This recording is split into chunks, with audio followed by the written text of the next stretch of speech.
আজকের এই পার্ট সেখান থেকেই শুরু হয় যেখানে আগের পার্ট শেষ হয়েছিল।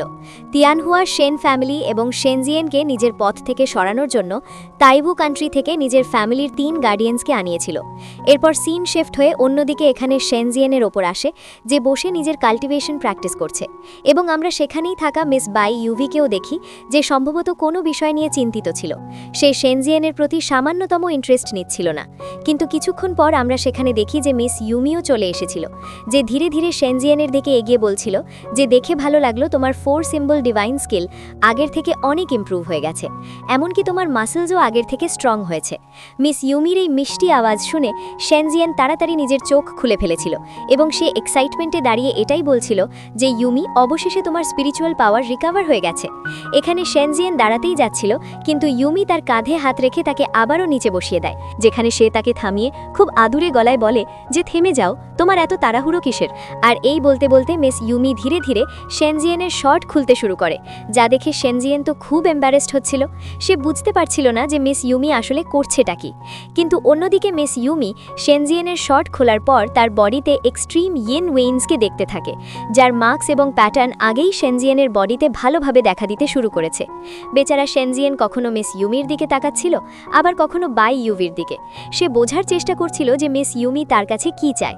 যেখানে অন্যদিকে মিস ইউমি শেনজিয়েনের পুরো বডি দেখার পর এখানে তার চেস্টে হালকা স্পর্শ করে, যার কারণে শেনজিয়েনের বডিতে তৈরি হওয়া সেই ইং ইয়াং স্পিরিচুয়াল ভেন্স গায়েব হয়ে যায়।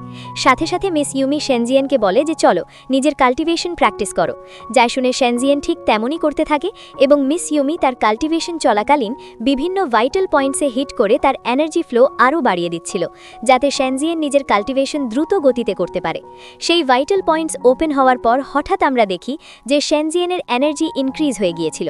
সাথে সাথে তার লাইটনিং অ্যাট্রিবিউশন পাওয়ারও তার বডি থেকে বাইরের দিকে বের হতে দেখা যায়, যা দেখে মিস ইউমি বলে যে আমার খুব ভালো লাগলো, তুমি এত অল্প সময়ে আজুর ড্রাগনের লাইটনিং অ্যাট্রিবিউশন পাওয়ারকেও অ্যাক্টিভেট করে ফেলেছ। কিন্তু এবার তোমার পালা নেক্সট স্টেপে যাওয়ার জন্য। যেমন তুমি গতবার আজুর ড্রাগন এবং ফায়ার ফিনিক্সের পাওয়ার্সকে কম্বাইন করে একটি ফ্লেমিং ড্রাগন ক্রিয়েট করে ফেলেছিলে, এবার আমি চাই তুমি আজুর ড্রাগনের লাইটনিং অ্যাট্রিবিউশন পাওয়ারকে ফায়ার ফিনিক্সের সাথে কম্বাইন করো। এটি শুনে তো শেনজিয়েনও এক্সাইটেড হয়ে গিয়েছিল, এবং সে আবারও এখানে নিজের ফ্লেম পাওয়ার্স এবং আজুর ড্রাগনের লাইটনিং অ্যাট্রিবিউশন পাওয়ার দুটোকে কম্বাইন করার চেষ্টা করে। কিন্তু সে এই দুই পাওয়ার্সকে মার্জ করার পর স্টেবল রাখতে পারছিল না, যার কারণে সে বারবার ব্যর্থ হচ্ছিল। শেনজিয়েন এটা দেখে চিন্তায় পড়ে যায়। তখনই হঠাৎ অন্যদিকে মিস ইউমি এখানে শেনজিয়েনকে বলে যে তুমি কি এখনো আমারই অপেক্ষা করছো যে আমি তোমাকে আবারও জামা কাপড় পরিয়ে দেব। যা শুনে শেনজিয়েন বুঝে গিয়েছিল যে মিস ইউমি কি বলতে চায়, এবং তাই সে দাঁড়িয়ে আবারও নিজের শার্ট পরে ফেলে, যার পর সে মিস ইউমিকে বলতে লাগে যে তোমাকে অনেক অনেক ধন্যবাদ, তোমার কারণে আমি নিজের এই ইয়েন ইয়াং ভেন্সের ইয়াং ভার্জনের মেরিডিয়ান্সগুলোকে ভালোভাবে কন্ট্রোল করতে পারছি, কিন্তু এখনও আমি আমার ইয়েন মেরিডিয়ান্সগুলোর পাওয়ার্সকে অ্যাক্টিভেট করতে পারিনি। যাই হোক বন্ধুরা, আমি আপনাদের আগেই বলে রাখি যে চাইনিজে ইন মেরিডিয়ান্স এবং ইন পাওয়ার্সের মানে কোল্ড এনার্জি, যার মধ্যে কোল্ড অ্যাট্রিবিউশন থাকে, এবং অন্যদিকে ইয়াং মেরিডিয়ান্স সেই পাওয়ার্স হয় যেগুলো হট অ্যাট্রিবিউশন রাখে, যেমন ফ্লেম। ইয়াং মেরিডিয়ান্সের পাওয়ার তো এমনিতেই মিস ইউমি শেনজিয়েনকে শেখাচ্ছিল, যা শেনজিয়েন শিখছিল। কিন্তু যেখানে ইন মেরিডিয়ান্সের কথা, সেটি তো শুধু মিস বাই ইউভি শেনজিয়েনকে শেখাতে পারবে। তাই শেনজিয়েন এখানে মিস বাইকে বলতে লাগে যে তুমি কি আমাকে সুপ্রিম ইন ডিভাইন মেরিডিয়ান্সের পাওয়ার্স ব্যবহার করা শেখাবে, যার উপর মিস বাই ইউভি মানা করে বলে যে না, আমি তোমাকে ইন মেরিডিয়ান্সের পাওয়ার্স ব্যবহার করা শেখাবো না। যা শুনে শেনজিয়ানও অবাক হয়ে যায়, এবং সে প্রশ্ন করে জিজ্ঞেস করে যে এমন কেন। তো মিস ইউমি শেনজিয়ানকে বুঝিয়ে বলে যে এত চিন্তা করো না, এমনিতেও এখন তুমি সেই লেভেলে পৌঁছাওনি। আমার মনে হয় আগে তোমার নিজের ইয়াং মেরিডিয়ান্সকে ভালোভাবে মাস্টার করে নেওয়া উচিত, যেটাতে আমি তোমাকে সাহায্য করব। যা শুনে শেনজিয়ানও উত্তর দেয় যে আচ্ছা ঠিক আছে। কিন্তু অন্যদিকে আমরা দেখি যে মিস বাইকে বেশ চিন্তিত দেখাচ্ছে, সম্ভবত তার এখানে বেশি কিছু ভালো লাগছে না। এখনও সে শেনজিয়ানের ওপর ততটা ইমপ্রেসড নয়, যেখানে মিস ইউমি তো আগে থেকেই শেনজিয়ানের ওপর ইমপ্রেসড ছিল। এরপর আমাদের নেক্সট ডে এর সিন দেখানো হয়, যেখানে শেনজিয়ান নিজের ফ্লেমিং ফিনিক্সের পাওয়ার এবং নিজের আজুর ড্রাগনের পাওয়ার্স প্র্যাকটিস করার চেষ্টা করছিল। তার ফাদারও এখানেই উপস্থিত থেকে এসব দেখছিল। তখনই হঠাৎ একজন সার্ভেন্ট দ্রুত গতিতে দৌড়াতে দৌড়াতে সেখানে এসে বলে যে মাস্টার, একটি খুব বড় গন্ডগোল হয়ে গেছে। যা শুনে শেনজিয়ানের ফাদার প্রশ্ন করে জিজ্ঞেস করেন যে আসলে কি হয়েছে। সেই সার্ভেন্ট উত্তর দিয়ে বলে যে কেউ আমাদের মেডিসিন শপে আক্রমণ করেছে, এবং সেখানকার যত সার্ভেন্টস ছিল তারা সবাই কিডন্যাপ হয়ে গেছে। যেখানে ইনভেস্টিগেট করে আমরা জানতে পেরেছি যে কেউ তাদের কিডন্যাপ করে শহরের বাইরে জঙ্গলে নিয়ে গেছে। এসব শুনে সেন তিয়ানহু প্রশ্ন করে জিজ্ঞেস করে, তুমি কি বলতে পারো আসলে তাদের কে কিডন্যাপ করেছে? সেই লোকগুলোর সম্পর্কে তোমরা কি কিছু জানতে পেরেছো? যেটাতে সেই সার্ভেন্ট উত্তর দিয়ে বলে যে, না মাস্টার, আমরা এটা তো জানি না সেই লোকগুলো কারা, কিন্তু হ্যাঁ, আমি এটা অবশ্যই বলতে পারি যে সেই লোকগুলো আমাদের মেডিসিন শপ থেকে কিছু চুরি করেনি, তারা শুধু আমাদের লোকদেরই কিডন্যাপ করে নিয়ে গেছে। এবং আমার সন্দেহ যে অবশ্যই এর পেছনে অন্য কেউ নয়, বরং ইয়াও ফ্যামিলিই হবে। যা শুনে শেংজিয়ানও কিছুটা চিন্তিত হয়ে পড়ে এবং সে তার ফাদারকে বলে যে এটা কি ইয়াও ফ্যামিলির আবারও অন্য কোনো চাল। সে এটা বলছিলই যে তখনই হঠাৎ উপর থেকে একটি পাথর নিচে এসে পড়ে এবং শেনজিয়ানের মনে হয় যেন কেউ তার উপর নজর রাখছে। তাই সে তাকিয়ে বলে যে কে আছে ওখানে। এই প্রশ্ন করতেই শেংজিয়ান দৌড়ে শেন ফ্যামিলির ম্যানশন থেকে বাইরে চলে আসে, যেখানে চারদিকে দেখেও শেনজিয়ান কাউকে দেখতে পাচ্ছিল না, শুধু একটি ডল ছাড়া, যা শেন ফ্যামিলির ম্যানশনের গেটের পাশে পড়েছিল। এই ডলটি দেখতে বেশ অদ্ভুত ছিল, যা শেনজিয়ান তুলে নিয়ে খুঁটিয়ে দেখছিল। তখনই হঠাৎ সেখানে একটি ছোট বাচ্চা মেয়ে চলে আসে, যাকে দেখে শেনজিয়ান প্রশ্ন করে জিজ্ঞেস করে যে এই ডলটি কি তোমার? এটাতে সেই মেয়েটি উত্তর দিয়ে বলে যে হ্যাঁ, এটি আমার। তাই শেনজিয়ান সেই ডলটি ওই মেয়েটিকে দিয়ে দেয়, যা নিয়ে সেই মেয়েটি দৌড়ে সেখান থেকে চলে যায়। তখনই হঠাৎ মাস্টার শেন তিয়ানহুও সেখানে চলে আসেন, যিনি শেনজিয়ানকে প্রশ্ন করেন যে শেনজিয়ান আসলে কি হয়েছে, কোনো গন্ডগোল আছে কি? এটাতে শেনজিয়ান উত্তর দিয়ে বলে যে না, কিছু না, আমার মনে হলো কেউ যেন আমার উপর নজর রাখছে, কিন্তু সম্ভবত ওটা আমার ভুল ধারণা ছিল। এরপর অন্যদিকে সেই মেয়েটি দৌড়াতে দৌড়াতে এভাবেই দূরে যাচ্ছিল। এরপর সিন শিফট হয়ে একটি ব্রিজের ওপর চলে আসে, যেখানে আমরা দেখি যে ইয়াও ফ্যামিলির সেই গার্ডিয়ান সেখানে উপস্থিত ছিল, যে দেখতে বেশ হট লাগছিল। তাই আমরা দেখি যে সেখানে একজন শপকিপার সেই মেয়েটির দিকে তাকিয়েই যাচ্ছিল। সেই মেয়েটির এই সুন্দর ফিগার তাকে মাতাল করে দিয়েছিল। কিছুক্ষণ পর সেই ছোট মেয়েটিও দৌড়াতে দৌড়াতে ওই মেয়েটির কাছে চলে আসে, যেখানে সে তাকে সেই ডলটি দিয়ে দেয়। অন্যদিকে সেই মেয়েটিও এই ডলটি নিয়ে বলে যে খুকি, তোমাকে অনেক অনেক ধন্যবাদ আমার জন্য, আমার এই পুতুল খুঁজে আনার জন্য। এটি আমার খুব ভালো বন্ধু। এবং এই কাজের বিনিময়ে সে সেই মেয়েটিকে একটি ক্যান্ডি স্টিক দিয়ে দেয়, যা নিয়ে সেই মেয়েটিও খুশি হয়ে তৎক্ষণাৎ সেখান থেকে দৌড়াতে শুরু করে। কিন্তু সামনের দিকে দৌড়াতে দৌড়াতে যখন সে সেই ক্যান্ডি স্টিকটি খেতে যাচ্ছিল, তখনই হঠাৎ সে দেখে যে ওই ক্যান্ডি স্টিকের ভেতর থেকে কিছু অদ্ভুত গন্ধ আসছে, যা পচা দুর্গন্ধযুক্ত ইভিল পাওয়ার্সের গন্ধ। এই কারণে আমরা দেখি যে সেই মেয়েটি কাঁদতে কাঁদতে ওই ক্যান্ডিটি ফেলে দিয়ে সেখান থেকে পালিয়ে যায়। আসলে এই ক্যান্ডি স্টিকটি সেই ইভিল মেয়েটিকে নির্দেশ করছিল, যে বাইরে থেকে দেখতে অবশ্যই সুন্দরী, কিন্তু ভেতর থেকে সে পচা কুৎসিত ইভিল সোল মাস্টার। কিন্তু এই শপকিপারের তো এটা জানা ছিল না, তাই তার এখনও ওই মেয়েটিকে দেখে লালা ঝরছিল।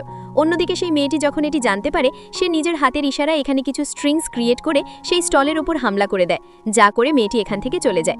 এবং আমরা দেখতে পাই যে সেই স্ট্রিংসগুলো খুব শার্প ছিল, যা সেই স্টলের সবকটি পিলার্সকে ক্লিন কাট করে দেয়। সাথে সাথে আমরা দেখি যে সেই স্টলের মালিকের গলাও কেটে গিয়েছিল, যার গলা থেকে হঠাৎ দরদর করে রক্ত বইতে শুরু করে এবং সেও নিচে পড়ে মারা যায়। এটা দেখে সবাই প্যানিক করে এখানে ওখানে দৌড়াতে শুরু করে, যেখানে এই কেয়স দেখে সেই মেয়েটি তো খুব আনন্দ পাচ্ছিল এবং সে ধীরে ধীরে সেখান থেকে চলে যায়।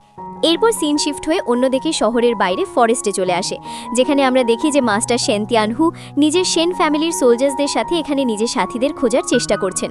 জঙ্গলের দক্ষিণ দিক তারা পুরোটা খুঁজে ফেলেছিল, কিন্তু সেখানে তারা ইয়াও ফ্যামিলির কোনো হদিশ পায় না। তাই এখন তারা উত্তরের দিকে এগোতে থাকে, যেখান থেকে জঙ্গল আরও ঘন। এখানে এর আগে তারা সামনে যেতে পারত, তখনই হঠাৎ শেনজিয়ান নিজের এক লোকের চিৎকার শুনতে পায়, যার কাছে এসে শেনজিয়ান এবং মাস্টার শেন তিয়ানহু যখন দেখে, তো তারা দেখতে পায় যে সেই লোকটির শরীর থেকে সব রক্ত বের করে নেওয়া হয়েছে। এই কারণে তার চামড়া কালো দেখাচ্ছিল। সাথে সাথে তার শরীরে একটি লোকেশনও মার্ক করা ছিল, যে লোকেশন দেখে শেনজিয়ান বুঝে যায় যে সেই শত্রুরা ওখানেই আমাদের জন্য অপেক্ষা করছে, যাদের মোকাবেলা করার জন্য সবাই দ্রুত গতিতে সেই দিকে এগোতে থাকে। কিছুক্ষণ চলার পর অবশেষে আমরা দেখি যে তারা সেখানে পৌঁছে যায়, যেখানে মাস্টার শেন তিয়ানহু এবং শেনজিয়ান নিজের সামনে ইয়াও ফ্যামিলির সেই 3 গার্ডিয়ানকে দেখতে পায়, যাদের লিডার এখানে মাস্টার শেন তিয়ানহুকে দেখে হাসতে হাসতে বলছিল যে অবশেষে ক্ল্যান লিডার, তুমি এখানে চলেই এলে, আমরা অধীর আগ্রহে তোমারই অপেক্ষা করছিলাম। শেনজিয়ান তো তার এই কথা শুনে প্রশ্ন করে জিজ্ঞেস করে যে আসলে কারা তোমরা? শেনজিয়ানের এই প্রশ্ন শুনে তো সেই মেয়েটি ইভিলের মতো খিলখিল করে হাসতে শুরু করে, যেটাতে আমরা দেখি যে মাস্টার শেন তিয়ানহু তো সেই 3 জনকে চিনতেন এবং তিনি শেনজিয়ানকে বলতে লাগলেন যে এই মেয়েটি হলো ইভিল বিচ, দ্বিতীয় জন পাপেট এবং তৃতীয় জন ব্লাইন্ড মিউজিশিয়ান। এরা 3 জনই খুব নামকরা খুনি এবং এরা হলো ইয়াও ফ্যামিলির 3 গার্ডিয়ান। এসব বলতে বলতে মাস্টার শেন খুব ঘাবড়ে গিয়েছিলেন, কারণ আগে এরা মিলে এক রাতেই 3টে বড় বড় ক্ল্যান্সকে খতম করে দিয়েছিল। যেই 3টে বড় ক্ল্যান্স খতম হওয়ার জন্যই ইয়াও ফ্যামিলি এখানকার নাম্বার 1 ফ্যামিলি হতে পেরেছিল। এই সব কথা সামনে থাকা ওই 3 গার্ডিয়ানসও শুনছিল, যেখানে আমরা দেখি যে ওই ব্লাইন্ড মিউজিশিয়ান হাসতে হাসতে বলে, শেন তিয়ানহুয়া, এই নানভু কান্ট্রি আমরা ছেড়েছি অনেক দিন হয়ে গেল, কিন্তু তবুও এটা শুনে আমার খুব ভালো লাগলো যে তোমরা আমাদের ভুলে যাওনি, বরং তোমাদের এখনও আমরা ভালোভাবে মনে আছি। এটা আমাদের জন্য অনেক বেশি গর্বের বিষয়। সামনে শেন জিয়ানো এইসব কথা শুনছিল এবং সে রেগে গিয়ে বলে যে বদমাশ, এটা বল তুই আমাদের শেন ফ্যামিলির যেই মেম্বার্সদের কিডন্যাপ করেছিলি তারা কোথায়? শেনজিয়ানের কেবল এই প্রশ্নটাই ছিল। তখনই হঠাৎ ওই ইভিল বেচ এখানে জোরে জোরে হাসতে হাসতে বলে যে তুমি অনেক বড় বোকা যে এখনো পর্যন্ত বুঝতে পারোনি। আমরা তাদের টোপ হিসাবে ব্যবহার করেছি যাতে আমরা তোমাদের এখানে ডাকতে পারি, আর যেহেতু আমাদের কাজ শেষ হয়ে গেছে তো বলো যে তাদের জীবিত রাখলে আমাদের কি লাভ হতো। তাই আমরা তাদের সবাইকে খতম করে দিয়েছি। এটা শুনে শেন ফ্যামিলির সব মেম্বার্সদের রাগ হতে থাকে। শেন জিয়ানোর রাগে নিজের পাওয়ার আনলিশ করে। অন্যদিকে আমরা দেখি যে শেন তিয়ান হুয়াও রাগের সাথে নিজের পাওয়ার আনলিশ করে বলে যে আজ তোমরা নিজেদের সীমা পার করে ফেলছো। এখন আমি এটা বরদাস্ত করতে পারছি না। আমি তোমাদের সবাইকে মেরে ফেলবো যাতে আমার ক্ল্যানের মরে যাওয়া ওই মেম্বার্সদের আত্মার শান্তি মেলে। এটা শুনে শেন ফ্যামিলির ক্ল্যান মেম্বার্সরা সবাই নিজেদের তলোয়ার বাইরে বের করে নেয়, যেখানে তারা সবাই ফাইট করার জন্য প্রস্তুত হয়ে গিয়েছিল। এবং আমরা দেখি যে মাস্টার শেন তিয়ান হুয়ার পেছনে এই লোকেরা ধীরে ধীরে সামনের দিকে এগোতে থাকে। মাস্টার শেন তিয়ান হুয়া নিজের সাথীদের হামলা করার ইশারা করে দিয়েছিলেন, কিন্তু তখনই হঠাৎ আমরা দেখি যে তার চেস্টে খুব জোরে ব্যথা হতে থাকে। অর্থাৎ ওই ডেমনিক আর্টিফ্যাক্টের পুরনো ইনজুরি এখনও পুরোপুরি ঠিক হয়নি, যা দেখে শেন জিয়ান নিজের ফাদারের জন্য অনেক বেশি চিন্তিত হয়ে পড়ে। কিন্তু এখন এদের কাছে বেশি সময় ছিল না, কারণ এরা এই মুহূর্তে এক খুব খতরনাক শত্রুদের সামনে ছিল, যার উপর হামলা করার জন্য এরা দ্রুত গতিতে তাদের দিকে দৌড়াতে থাকে। অন্যদিকে ব্লাইন্ড মিউজিশিয়ানও এই সব অনুভব করে হঠাৎ হাসতে লাগে, এবং আমরা দেখি যে সে নিজের মেন্টাল পাওয়ার দিয়ে নিজের মিউজিক ইনস্ট্রুমেন্ট বাজানো শুরু করে দেয়, যার ওয়েভের কারণে সেখানে অনেক পাওয়ারফুল স্ল্যাশ অ্যাট্যাকস ক্রিয়েট হতে থাকে। ওই স্ল্যাশ অ্যাট্যাক সব দিক থেকে হঠাৎ করে এসে শেন জিয়ান এবং তার সাথীদের হিট করে দিচ্ছিল।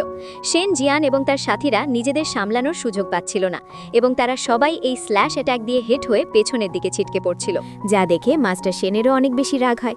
কিন্তু সে জানে যে এই শত্রুরা অনেক বেশি শক্তিশালী। অন্যদিকে আমরা দেখি যে এখানে শেন জিয়ানের দুই ক্ল্যান মেম্বার সামনের দিকে এগিয়ে এসে হামলা করার জন্য নিজেদের তলোয়ার নিয়ে হঠাৎ জাম্প করে দেয়, যাদের দেখে ওই পাপেট সোয়ার্ড মাস্টার নিজের তলোয়ার বাইরে বের করে, যে কেবল 1 সেকেন্ডের ভেতর ওই দুজনকে মেরে ফেলে আবারও নিজের তলোয়ার খাপে ভরে নেয়। তার স্পিড অনেক বেশি ছিল। এটা দেখে মাস্টার শেনের খুব রাগ হয় এবং সে রাগের সাথে ওই পাপেট সোর্ড মাস্টারের দিকে এগোতে থাকে, যেখানে তার সঙ্গে তার সাথীরাও ছিল, এবং তারা ওনার থেকে একটু সামনে চলে যায়। এটা দেখে পাপেট সোয়ার্ড মাস্টারও দ্রুত নিজের তলোয়ার তাদের দিকে থ্রো করে দেয়, যেখানে আমরা দেখি যে সে দ্রুত মুভ করে হঠাৎ ওই দুই কাল্টিভেটরের ওপর স্ল্যাশ অ্যাটাক দিয়ে হামলা করে। এতে হিট হয়ে তারা ইনজার্ড হয়ে পেছনের দিকে পড়ে যায়। এখানে মাস্টার শেন তিয়ান হুয়া নিজের এক পার্টনারকে ধরে নেয়। শেনজিয়ানও বুঝতে পেরেছিল যে এই পাপেট সোয়ার্ড মাস্টার অনেক বেশি শক্তিশালী, এবং সে নিজের ফাদারকে সাহায্য করার জন্য ওনার দিকে দৌড়াতে থাকে। কিন্তু তখনই হঠাৎ আমরা দেখি যে ওই ইভিল বিচ দ্রুত শেনজিয়ানের সামনে চলে আসে, যেখানে সে শেনজিয়ানের ওপর হিট করে তাকে পেছনের দিকে ঠেলে দেয়। শেনজিয়ান দেখতে পাচ্ছিল কিভাবে পাপেট সোয়ার্ড মাস্টার এখানে তার ক্ল্যান মেম্বার এবং তার ফাদারকে ইনজার্ড করছে, কিন্তু আপাতত শেনজিয়ানের সামনে এই ডাইনি ছিল, যেখানে ওই ইভিল বিচ শেনজিয়ানকে বলছিল যে ইয়াং মাস্টার, আমি আপনার জন্য অনেকক্ষণ সময় ধরে অপেক্ষা করছিলাম, আপনি আমাকে এভাবে ইগনোর করে আমাকে একা ফেলে যেতে পারেন না, এটা একদমই ভালো কথা নয়, আপনি তো জেন্টলম্যান তাই না। এই সব বকবক শেনজিয়ানও শুনছিল, এবং সে নিজের ফাদারের দিকে দেখে যার ওই পাপেট সোয়ার্ড মাস্টারের সাথে ফাইট করতে অনেক বেশি ডিফিকাল্টি হচ্ছিল। তাই শেনজিয়ান আর সময় নষ্ট করে না, এবং সে দ্রুত গতিতে ওই ইভিল বিচের ওপর হামলা করার জন্য তার দিকে দৌড়াতে থাকে, যেখানে আমরা দেখি যে ওই ইভিল বিচ হঠাৎ সেখানে দুটো স্পিরিট ডলস বাইরে বের করে নেয়, যাদের 4টে করে হাত ছিল এবং 2 হাতে তলোয়ারও ছিল, যারা দুজনেই দ্রুত গতিতে শেনজিয়ানের দিকে মুভ করে নিজেদের 4টি তলোয়ার দিয়ে তার ওপর হামলা শুরু করে দেয়। এখানে শেনজিয়ান প্রতিটা তলোয়ারের হামলা আটকাতে পারছিল না, তাই সে ইনজিওর্ড হয়ে পেছনের দিকে ছিটকে যায়। অন্যদিকে আমরা দেখি যে তার ক্ল্যান মেম্বার যারা সামনে এসে শেনজিয়ানকে বাঁচানোর চেষ্টা করছিল, তারা দেখে যে এই স্পিরিট ডলস তো অনেক বেশি খতরনাক, যাদের তলোয়ারওয়ালা হাত যদি ব্লক করার চেষ্টা করা হতো তবে এরা নিজেদের অন্য হাত তাদের পেটে ঢুকিয়ে দিত। এমনকি আমরা দেখি যে শেনজিয়ানের ক্ল্যান মেম্বার্সদের হারিয়ে সেই ডল শেনজিয়ানের ওপর হামলা করার জন্য আবারও তার কাছে চলে আসে, যেখানে আমরা দেখি যে দ্রুত এক ওয়ারিয়র শেনজিয়ানের সামনে এসে তাকে বাঁচিয়ে নিজের প্রাণ দিয়ে দেয়। এটা দেখে শেনজিয়ানের খুব রাগ হয়, এবং সে রাগে নিজের ফ্লেমিং পাওয়ার ব্যবহার করে ওই 2 স্পিরিট ডলসের ওপর একসাথেই নিজের ফ্লেমিং পাওয়ার দিয়ে হামলা করে দেয়। কিন্তু তার এত পাওয়ারফুল অ্যাট্যাক সত্ত্বেও আমরা দেখি যে এখানে ওই স্পিরিট ডলসদের ওপর বিন্দু মাত্র প্রভাব পড়েনি, উল্টো তারা আবারও শেনজিয়ানকে 4 দিক দিয়ে ঘিরে তার উপর লাগাতার হামলা করতে থাকে, যেখানে শেনজিয়ান নিজেকে বাঁচানোর আপ্রাণ চেষ্টা করছিল এবং তাদের সাথে ফাইট ব্যাকও করে। কিন্তু দেখে মনে হচ্ছিল যেন এই স্পিরিট ডলসদের ওপর শেন জিয়ানের কোনো পাওয়ার কাজই করছে না। কেবল শেন জিয়ানই এখানে বাজেভাবে মার খাচ্ছিল। মিস ইউমি এবং বাই ইউভিও এখানে ভেতর থেকে এই সব কিছু দেখছিল, যাদের শেন জিয়ানের জন্য খুব খারাপ লাগছিল। কিন্তু এই যুদ্ধ তার, এবং তাকে একাই এই যুদ্ধ জিততে হবে। অন্যদিকে আমরা দেখি যে শেন জিয়ানের ফাদারও এখানে ওই পাপেট সোর্ড মাস্টারের সাথে লড়ার আপ্রাণ চেষ্টা করছিল, যেখানে তার ক্ল্যান মেম্বাররাও তাকে সঙ্গ দিচ্ছিল। কিন্তু ওই পাপেট সোর্ড মাস্টার অনেক বেশি নির্দয়ী ছিল, যে নিজের ধারালো সোর্ড ব্যবহার করে এখানে ওই সব ওয়ারিয়ার্সদের লাশ বিছিয়ে দিচ্ছিল। অনেক ক্ল্যান মেম্বার্স মারা যায়। মাস্টার শেন তিয়ানহুয়া এই মুহূর্তে দুর্বল ছিল, তাই সে এই পাপেট সোর্ড মাস্টারের মোকাবিলা করতে পারছিল না, যা দেখে ওই ব্লাইন্ড মিউজিশিয়ান অনেক বেশি খুশি হচ্ছিল। দেখতেই দেখতে পাপেট সোর্ড মাস্টার শেন ফ্যামিলির অনেক মেম্বারকে মেরে ফেলেছিল। অন্যদিকে মাস্টার শেনও খারাপভাবে ইনজর্ড হয়ে গিয়েছিল, এবং সে দেখে যে শেন জিয়ানও এই মুহূর্তে বিপদে আছে। এখানে যেমন শেন জিয়ানের ফাদার শেন জিয়ানের জন্য চিন্তিত হচ্ছিল, অন্যদিকে শেন জিয়ানও নিজের ফাদার এবং নিজের ক্ল্যান মেম্বার্সদের জন্য চিন্তিত ছিল। কিন্তু আপাতত তার সামনে যে বিপদ আছে তাও কিছু কম নয়। আমরা দেখি যে ওই ইভিল বেচ হাসতে হাসতে শেন জিয়ানকে বলছিল যে, ইয়াং মাস্টার, আপনি যদি এভাবে অন্যদের জন্য চিন্তা করেন তবে আপনি বাঁচবেন না এবং মারা যাবেন, তাই কেবল নিজের কথা ভাবুন। অন্যদিকে আমরা দেখি যে পাপেট সোর্ড মাস্টার এখানে শেন জিয়ানের ক্ল্যান মেম্বার্সদের মারতে মারতে হঠাৎ শেন জিয়ানের ফাদারের কাছে পৌঁছে যায় এবং তাকে এক জোরালো স্ল্যাশ অ্যাটাক দিয়ে হিট করে দেয়, যে অ্যাটাকে সে আহত হয়ে উড়ে গিয়ে পেছনের দিকে পড়ে যায়। আর এরই সাথে আজকের এই পার্ট এখানেই শেষ হয়ে যায়।